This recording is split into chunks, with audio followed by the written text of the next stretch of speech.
day, ladies and gentlemen, and welcome to the Consensus Q2 2025 earnings call.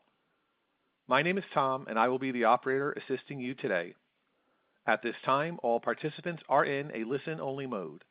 A question-and-answer session will follow the formal presentation. If anyone should require operator assistance during the conference, please press star 0 on your telephone keypad. On this call from Consensus will be Scott Turicchi, CEO, Jim Malone, CFO, Johnny Hecker, CRO and Executive Vice President of Operations, and Adam Varon, Senior Vice President of Finance. I will now turn the call over to Adam Varon, Senior Vice President of Finance at Consensus. Thank you. You may begin. Good afternoon and welcome to the Consensus Investor Call to discuss our Q2 2025 financial results, other key information, and our 2025 full year and Q3 2025 quarterly guidance. Joining me today are Scott Turicchi, CEO, Johnny Hecker, CRO and EVP of Operations, and Jim Malone, CFO. The earnings call will begin with Scott providing opening remarks. Johnny will give an update on operational progress since our Q1 2025 investor call. Then Jim will provide Q2 2025 financial results and our full year 2025 and Q3 2025 guidance range. After we finish our prepared remarks, we will conduct a Q&A session. At that time, the operator will instruct you on the procedures for asking a question. Before we begin our prepared remarks, allow me to direct you to our forward-looking statements and risk factors on slide 2 of our investor presentation. As you know, this call and the webcast will include forward-looking statements. Such statements may involve risks and uncertainties that would cause actual results to differ materially from the anticipated results. Some of those risks and uncertainties include, but are not limited to, the risk factors that we have disclosed in our regulatory filings, including our annual 10-K and quarterly 10-Q SEC filings. Now, let me turn the call over to Scott for his opening remarks. Thank you, Adam. We had a strong Q2, returning us to total revenue growth earlier than anticipated. The continuing improvement in our corporate revenue growth demonstrates both the necessity and value proposition of our solutions. We exceeded our revenue objective, driven by corporate revenue growth posting 6.9% over Q2 2024, ahead of our forecast and the best growth year over year in 10 quarters on a normalized basis. So revenue was in line with our expectations and below a 10% year-over-year decline for the first time since we began the reduced marketing in late 2023. We carefully monitored our cost structure and exceeded our adjusted EBITDA expectations by more than the outperformance on revenue.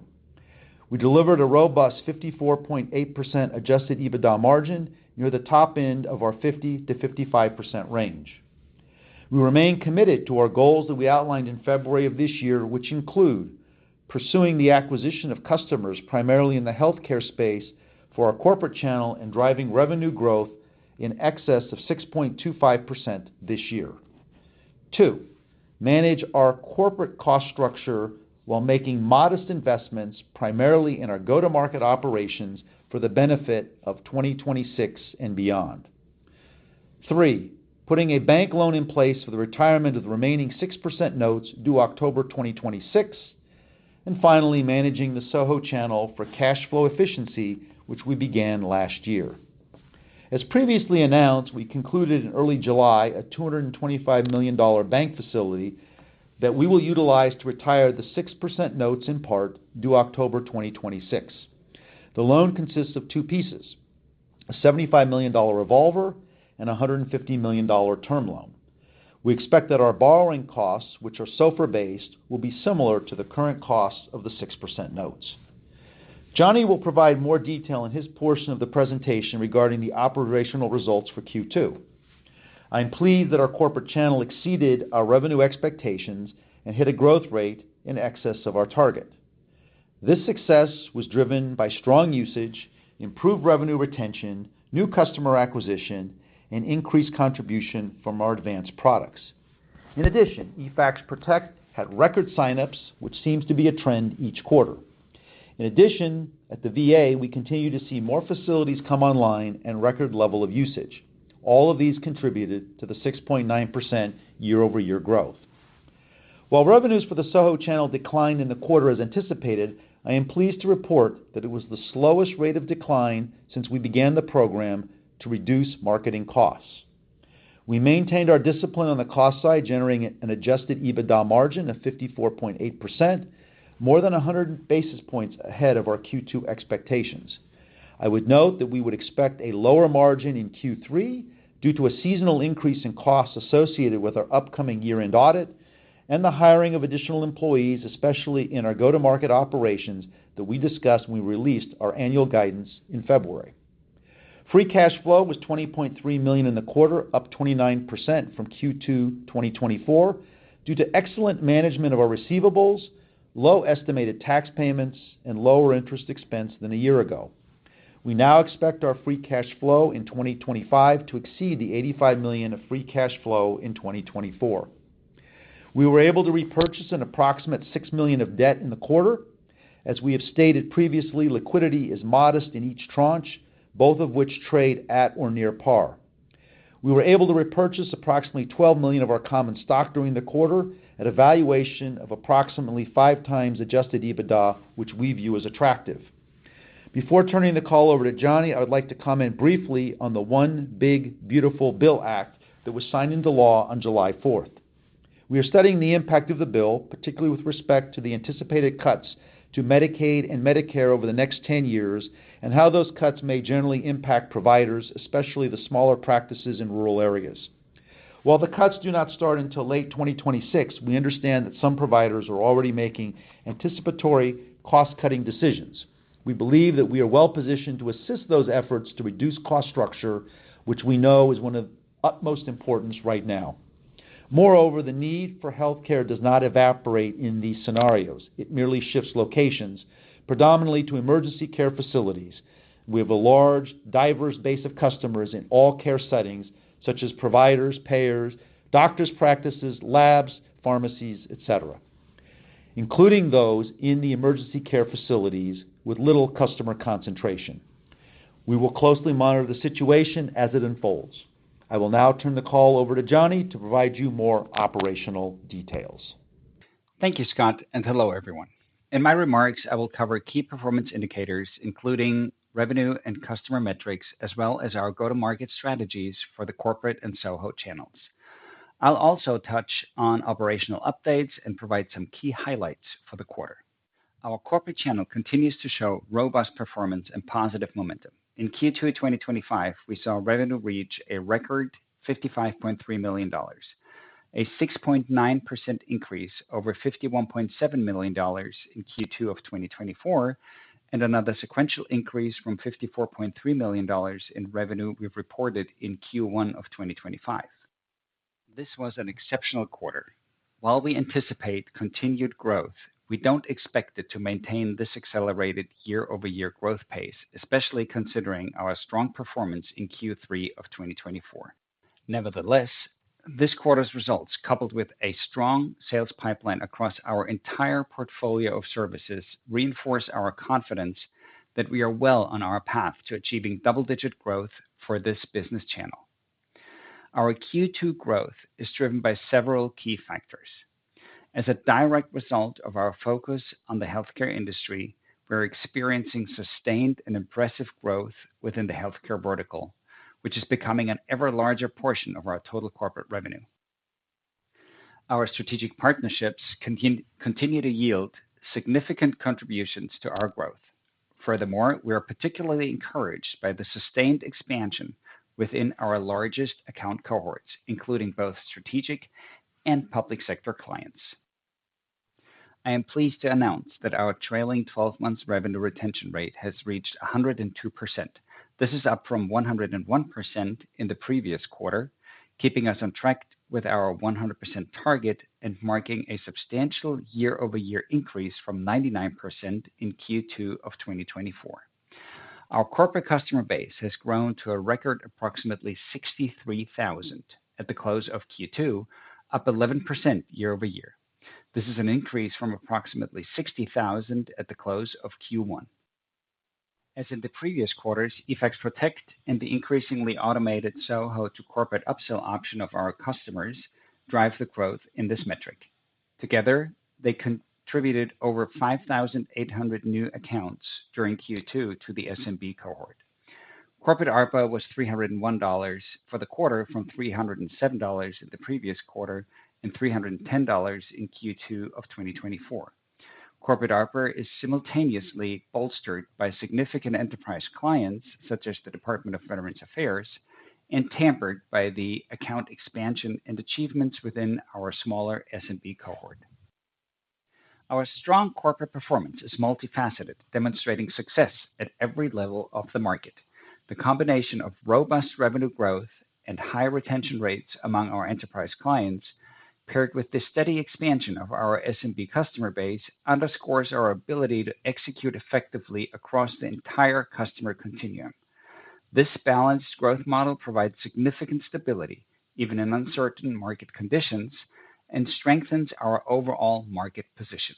It establishes us as a credible and attractive partner, a crucial advantage in a fragmented industry like healthcare. Our capacity to serve this diverse spectrum of clients is a key differentiator and fundamental to our long-term market expansion and product strategies. Turning to our public sector initiatives, I am thrilled to report uninterrupted progress. The VA rollout is proceeding well, and we are seeing steady increase in the adoption of our services. This is a direct reflection of the government's commitment to enhancing operational efficiency, and we are proud to be a key partner in that mission. The value of our FedRAMP High certification cannot be overstated. It has opened up numerous doors, and we are now in active, high-level discussions with other government agencies and non-governmental organizations that require this level of security for their critical communications. Consequently, our public sector pipeline remains robust and is accelerating. While we are actively bidding on several larger opportunities, our immediate priority is to build upon the success with the VA. We are seeing smaller deals progress through the sales funnel at a higher velocity, of which we're excited to report one just closed early in Q3. Adding to our book of business on this product line is a key focus in our public sector business at the moment. The first half of 2025 has concluded with strong momentum in corporate, and we are very pleased with the results. This positive performance, a direct outcome of our strategic execution, gives us the necessary tailwinds to confidently pursue our ambitious goals for the corporate business throughout the fiscal year and into the future. Before moving on to SOHO, I'd like to comment on the evolving and dynamic regulatory landscape, specifically with regards to the expected Medicaid and Medicare reform from the One Big Beautiful Bill Act, the continued discussion around the TEFCA network, and the prior authorization automation ambitions. The impact of these changes can create substantial opportunities for our business by the increasing need for efficiency and automation. Since administrative burden has historically been a driver for our business, the increase in complexity may accelerate demand for our solutions. We believe our broad presence across multiple sectors of the healthcare industry is a huge offsetting asset and key factor of stability, regardless of the possible risks from potential provider financial strain. With regards to TEFCA and prior authorization automation, we view ourselves as a critical on-ramp to the newer interoperable networks that the industry is moving toward. For example, we have just in the last quarter enabled a large health system to automate their high-touch prior authorization process by taking unstructured faxes, extracting key data with our AI-powered Clarity offering, and translating it into a modern file resource-based format that feeds directly into the enterprise platform. This solution bridges the old and the new, seamlessly connecting legacy workflows to modern networks without requiring a costly overhaul from the provider. Moving on to our SOHO business, we recorded Q2 revenue of $32.4 million, representing a planned and slowing year-over-year decrease of 9.4% from $35.8 million in Q2 of 2024.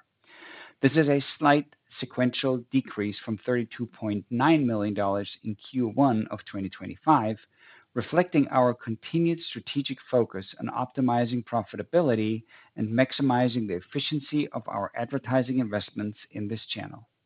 As anticipated, the total global SOHO account base saw an expected reduction from 702,000 in the prior quarter to 682,000 during Q2.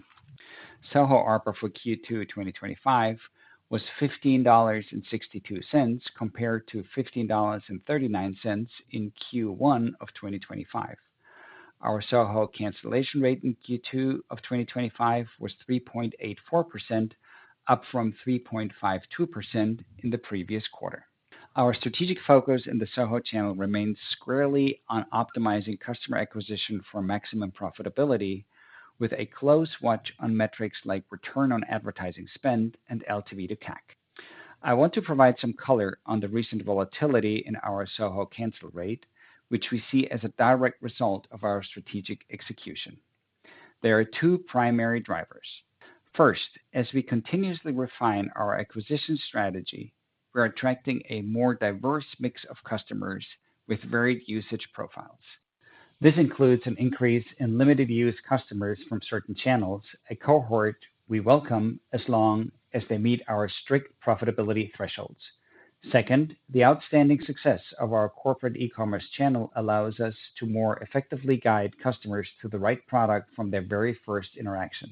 This eliminates the need for many to start in SOHO and manually upgrade later. As a result, the composition of our remaining SOHO customer base is changing, leading to a churn rate range that is slightly broader than the narrow range of the past. This is an acceptable outcome of our recently established and strictly executed strategy. To summarize, we are very pleased with the quarter's performance and remain highly confident in our outlook. Our corporate business is executing as planned, driven by a healthy pipeline and growing customer adoption of our solutions. In the SOHO channel, our strategic initiatives are delivering the expected outcomes. While we continue to monitor the broader macroeconomic environment, we are reaffirming our full-year revenue and EBITDA guidance. Before I hand the call over, I want to extend my sincere gratitude to our employees for the dedication and hard work this past quarter. Many thanks also go out to our customers and partners for their continued trust and collaboration. We've had an excellent first half of the year, and we look forward to building on this momentum. With that, I'm turning the call over to our CFO, Jim Malone, who will now provide a detailed update on our financial performance and outlook.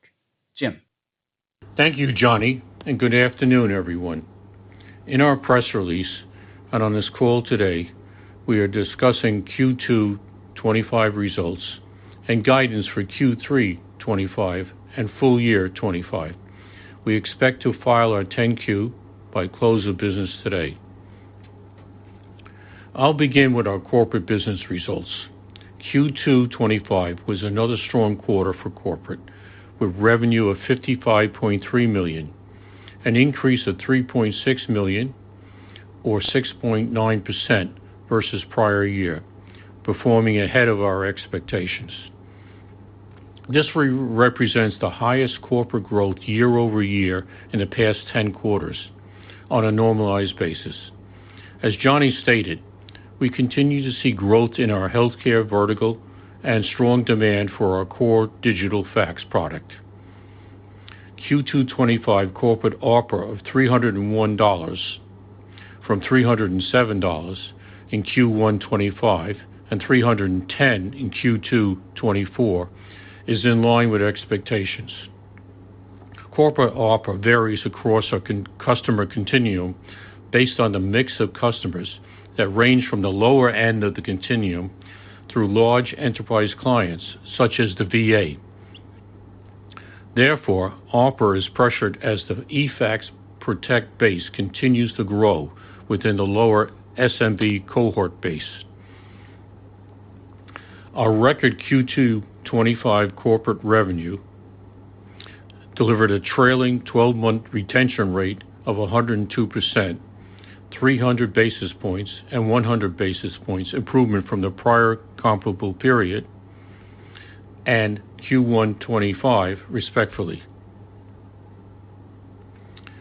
Moving to Soho, Q2 25 revenue of $32.4 million compared to $35.8 million over the prior year represents a planned decrease of $3.4 million or 9.4%.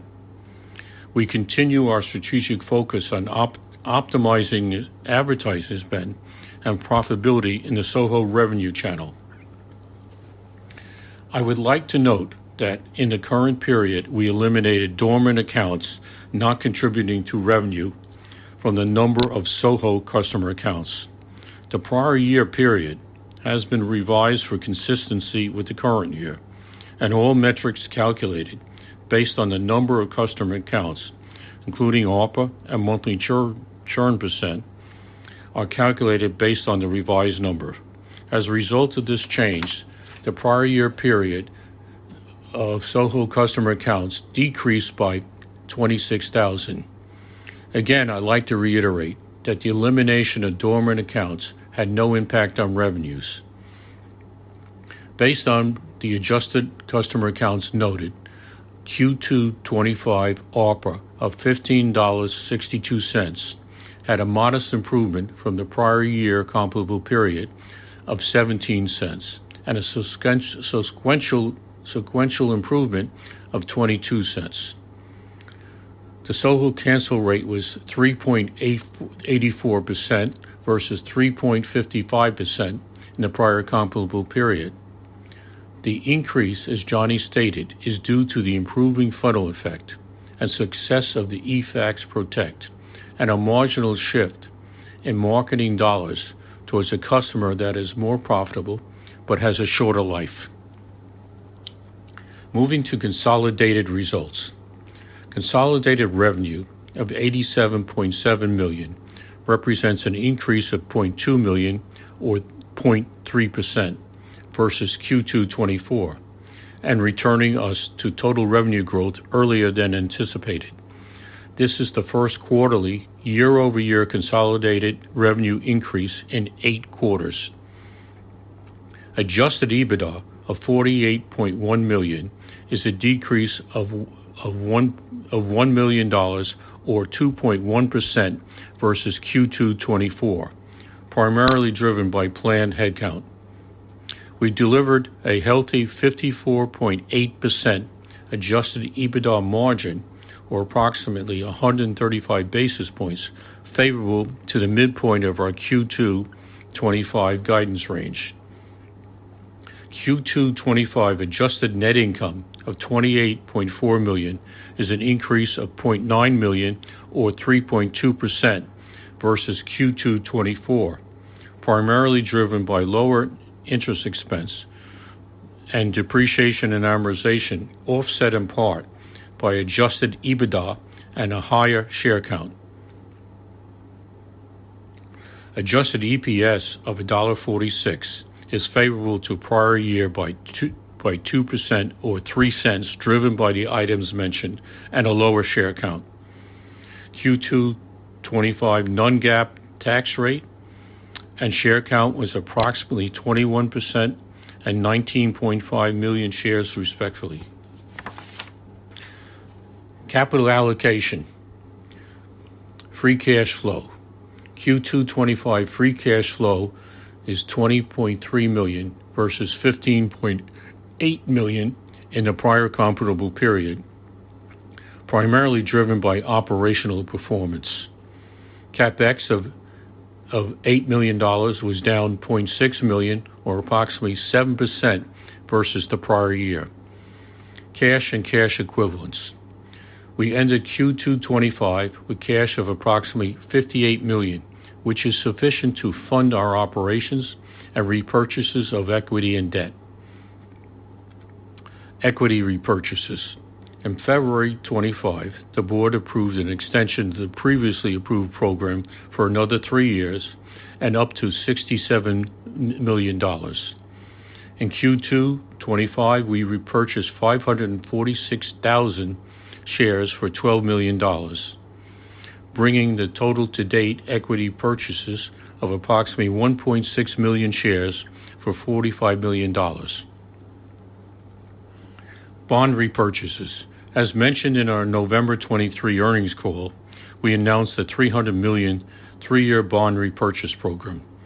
In Q2 25, we repurchased approximately 6 million face value of bonds at par.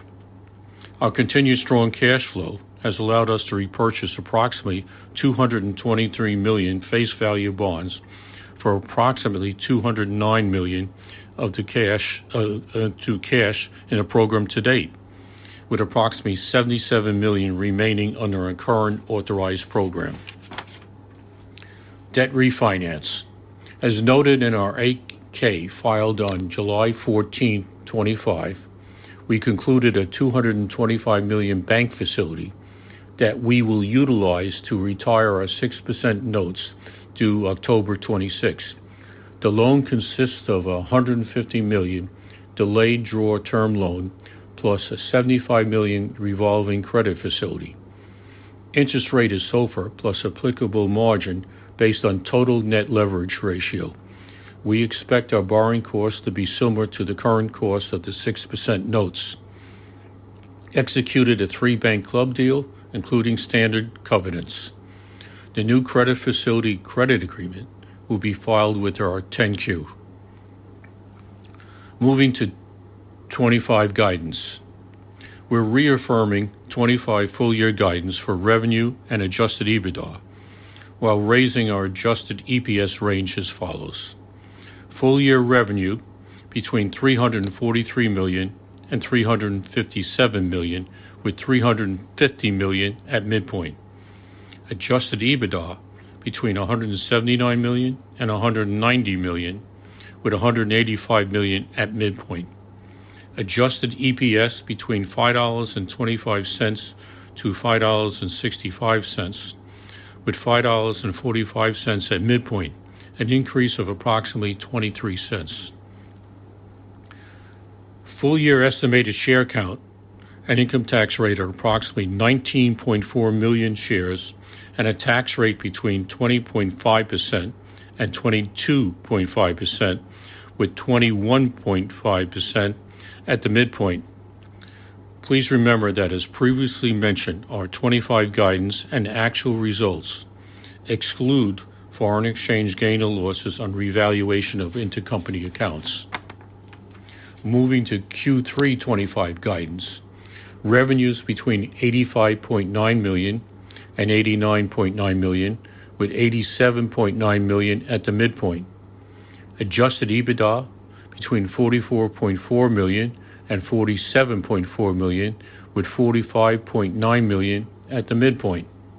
Adjusted EPS of $1.33 to $1.42, with $1.38 at midpoint.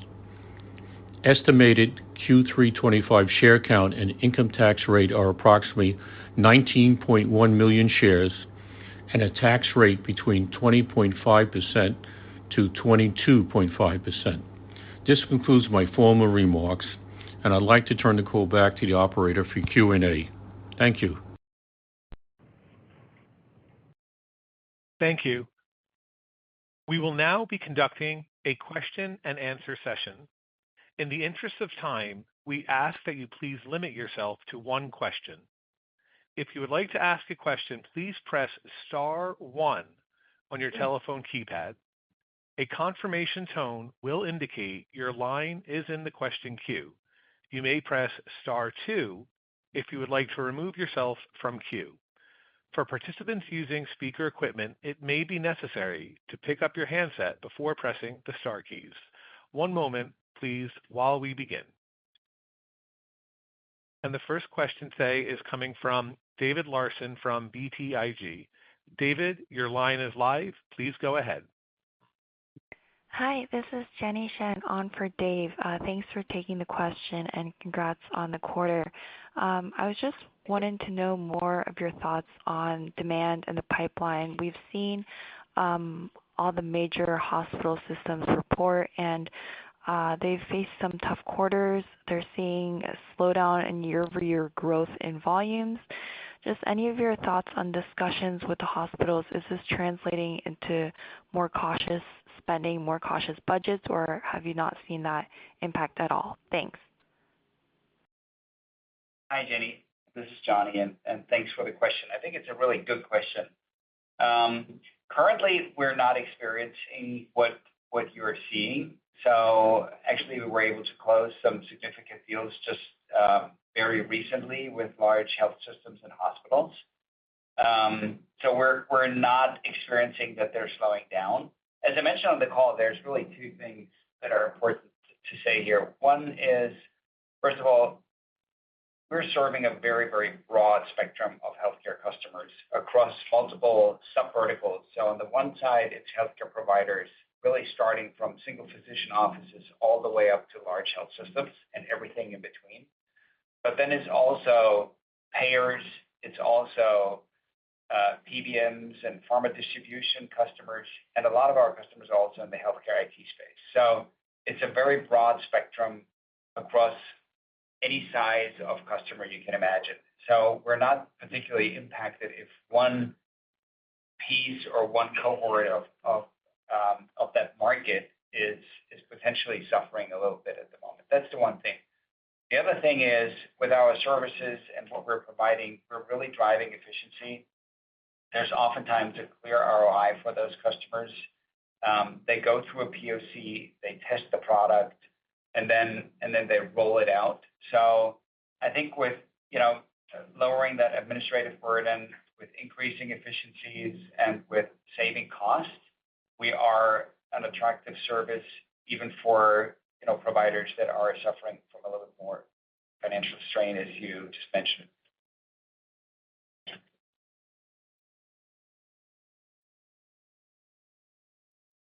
Okay. We have a couple of questions by email, and then we'll go back to live questions. It was noted in this email question that our revenue retention rate had improved to 102%. And the question is, what are the drivers behind that in terms of the customer types and sizes, and our expectations for that trend as we go into the back half of the year? I think, Johnny, once again, that's a good one for you because your team's dealing with that every day. Yeah. There's multiple drivers for this, right? And as we noted, the retention rate has significantly improved. This doesn't happen overnight. One of the key drivers is obviously our very large and strategic accounts in public sector, our ECFax offering, which is definitely contributing to that retention rate. But also in the enterprise space and in the large account space, we have, with the go-to-market realignment a couple of years ago, really changed our approach and how we service those customers. So we're very close. We have assigned these books of business to our sales teams. We have, rolled out different kinds of sales methodologies. We're up and cross-selling into those existing accounts. We're making sure that we're not losing that business. On the flip side, we're trying to grow it and expanding in those accounts. And then, lastly, I think on the lower end of the customer continuum in the SMB world, we have multiple different programs that we have launched in order to improve our retention rate and really tackle churn. And those programs are showing success and are bearing fruits as well. So we're our offering, our product offering, the way we monitor our customers, the way we look for churn signals, all of those things are being considered and are being worked on and have been rolled out into programs, and that is driving retention really across the entire customer continuum. Now, that said, we're expecting that retention rate to stay above the 100% mark. That is definitely our goal, and we're working very hard to sustain that, ideally grow it. Okay, we'll take another question by email, which is a pivot to the public sector pipeline that you mentioned, Johnny, in your prepared remarks. And I think there's really a couple of embedded questions here. One is the length of the sales cycle that we're experiencing in the public sector. And then the second is the partnerships we have in terms of approaching that sector, particularly Cognosante, now owned by Accenture. Yeah. So first thing, I mentioned part of this on the call. These are very diverse deal sizes in the public sector. They can be very, very small. That's a few $1,000 a month for customers that still need that higher level of security.